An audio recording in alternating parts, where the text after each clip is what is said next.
dual-band Nokia. Fun outside, serious inside. Met de mogelijkheid van picture messaging. En express-on covers die je aan beide kanten kunt verwisselen. Nokia. Connecting people.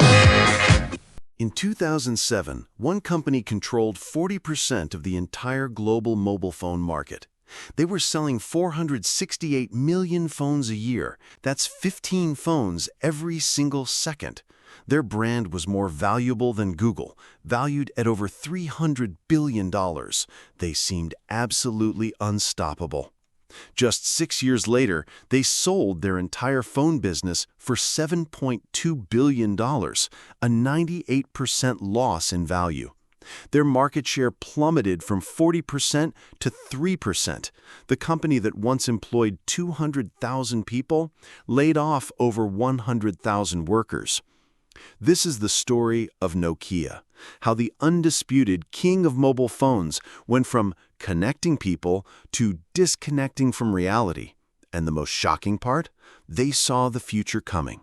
They had the technology. They had the resources, but a toxic cocktail of arrogance, fear, and one catastrophic decision destroyed an empire. Nokia's story begins in 1865, not with phones, but with paper.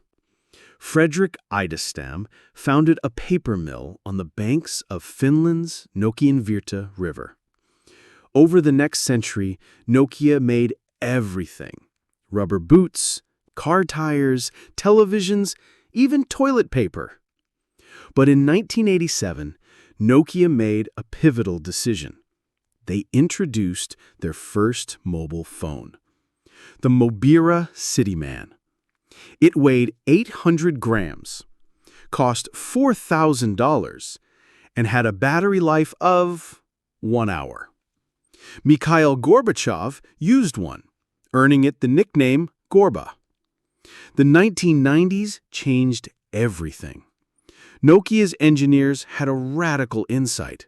Phones didn't need to be gray, boring business tools. They could be personal, colorful, fun. The Innovation Revolution. 1994. First phone with a customizable ringtone. Remember the Nokia tune? 1996. First phone with a full QWERTY keyboard. 1998. First phone with an internal antenna. 1999. The legendary Nokia 3210. 160 million sold. By 2000, Nokia wasn't just winning, they were dominating. Revenue, $30 billion. Employees, 60,000. Stock price up 2,300% in 5 years. Brand value, most valuable European brand. Between 2000 and 2007, Nokia achieved something no company had before or since. They made a phone for literally everyone. The product portfolio. Nokia 1100, 2003. The best-selling phone ever, 250 million units. Nokia 3310, 2000. The indestructible meme machine. Nokia N series, multimedia computers before smartphones existed. Nokia 7280, the lipstick phone that looked like modern art. The numbers were staggering. 2007 revenue, 51.1 billion euros, $74 billion. Operating profit, 8 billion euros. Market share, 40% globally, 70% in some countries. Daily sales, 1.3 million phones. Brand value, $33.7 billion, 7th globally. The secret sauce. Build quality. Drop it, throw it, run it over, Nokia phones survived. Battery life measured in days, not hours. Simplicity. Your grandmother could use it. Price range from $20 to $1,000. Global reach. Sold in 150-plus countries. CEO Jorma Ollila declared, "We don't see any threat on the horizon." Famous last words. January 9th, 2007. Macworld Conference. Steve Jobs walks on stage. Today, we're introducing 3 revolutionary products: an iPod, a phone, an internet communicator. These are not 3 separate devices. This is one device, and we are calling it iPhone. At Nokia's headquarters in Espoo, Finland, executives watched the live stream. Their reactions? Chief Strategy Officer? "We've studied this. Users don't want touchscreens. The iPhone will fail." Head of Sales? $500 for a phone with a 2-year contract? Americans are crazy, but not that crazy. Senior Engineer? No physical keyboard, no removable battery, no memory card slot. This breaks every rule of phone design. They were spectacularly wrong. But here's the shocking truth. Nokia had already built their own iPhone in 2004. The secret Nokia Touch phone. Full touchscreen interface, App Store concept, internet browsing, email integration, music player. Codename Project 7710. It was killed because management said, "Our users want buttons, not screens." In 2001, we introduced the first iPod. And it didn't just change the way we all listen to music. It changed the entire music industry. Well, today, we're introducing 3 revolutionary products of this class. The first one is a widescreen iPod with touch controls.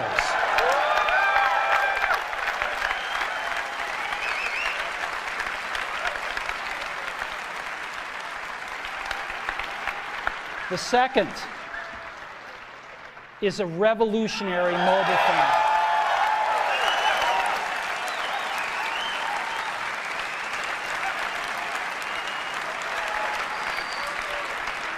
And the third is a breakthrough internet communications device. So, 3 things: a widescreen iPod with touch controls, a revolutionary mobile phone, and a breakthrough internet communications device. An iPod, a phone, and an internet communicator. An iPod, a phone. Are you getting it? These are not 3 separate devices. This is one device. And we are calling it iPhone. Today, Apple is going to reinvent the phone. And here it is.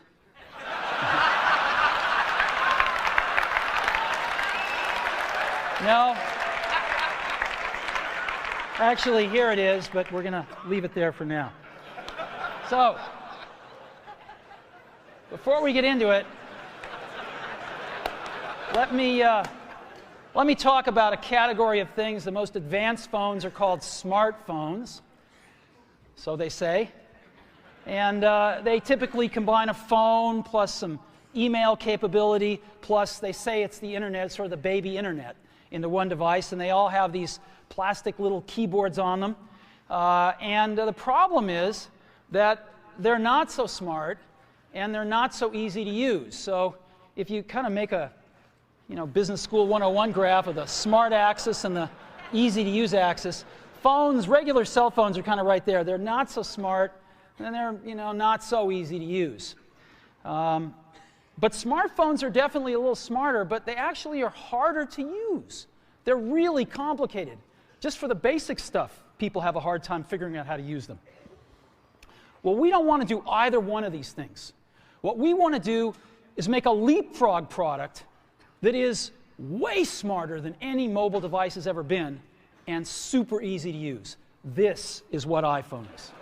Okay? So, we're going to reinvent the phone. Now, we're going to start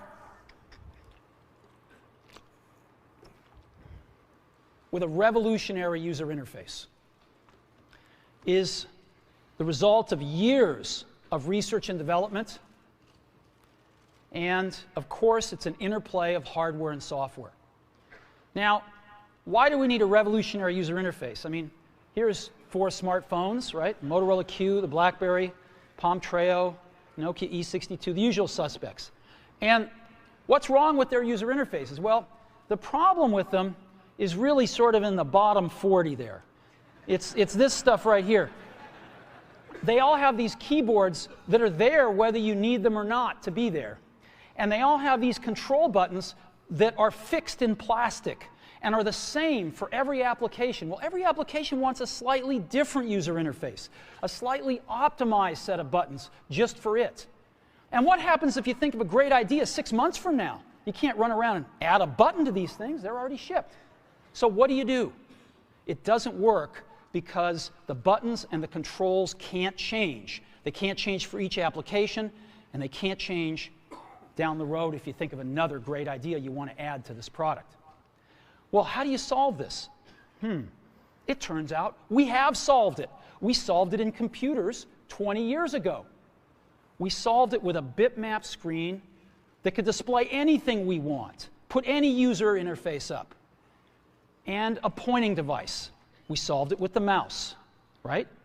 We solved this problem. So how are we going to take this to a mobile device? Well, what we're going to do is get rid of all these buttons and just make a giant screen. A giant screen. Now, how are we going to communicate this? We don't want to carry around a mouse, right? So what are we going to do? Oh, a stylus, right? We're going to use a stylus. No. No. Who wants a stylus? You have to get them and put them away and you lose them. Yuck. Nobody wants a stylus. So let's not use a stylus. We're going to use the best pointing device in the world. We're going to use a pointing device that we're all born with. We're born with 10 of them. We're going to use our fingers. We're going to touch this with our fingers. And we have invented a new technology called multi-touch, which is phenomenal. It works like magic. You don't need a stylus. It's far more accurate than any touch display that's ever been shipped. It ignores unintended touches. It's super smart. You can do multi-finger gestures on it. And boy, have we patented it. So, by 2010, the unthinkable was happening. Nokia was losing. Market share dropped from 40% to 28%. Stock price down 62%. Profits evaporating. Apple and Samsung eating their lunch. Enter Stephen Elop, September 2010. First non-Finnish CEO, former Microsoft executive. His first company-wide memo became legendary. We're standing on a burning platform. We have multiple points of scorching heat that are fueling a blazing fire around us.